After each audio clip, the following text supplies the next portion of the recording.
In this video, I'll show you exactly how to protect and unprotect branches in GitLab. And if you are new here, I'll put all these videos into a playlist called Hosting Websites on GitLab so that you can move from beginner to confident one video at a time.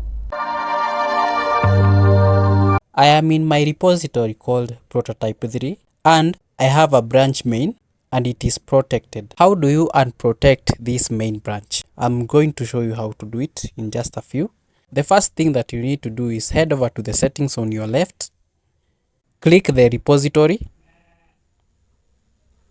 It will bring you to search options. You only need to click on the protected branches, click once, and here are my branches. If you have other branches, they will be listed on this section. For my case, main is the default branch and I want to unprotect it. You only need to come here. You only need to move on the right and then click on the unprotect button, and then it will ask you if I need to unprotect the branch. If you want to cancel, you can cancel. If you want to unprotect the branch, you can unprotect the branch. And it is as simple as that. Let's say you want to protect it again so that no one can have access to the main branch.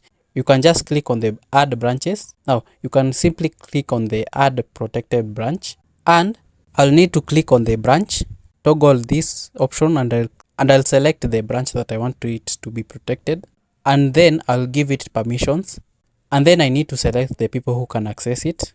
For my case, I'll put no one, and for allowed to push and merge, only the developers and maintainers. If you want to disable the force push, then you can enable it here, and then after the customized settings, you need to click on the protect button, and that should be it. If this video saves your time or frustration, just tap the like button. That single click helps the algorithm to push the video to someone else who is stuck exactly where you are. This video reached you because someone else did the same. Thanks for watching, and I'll see you in the next one, and be productive.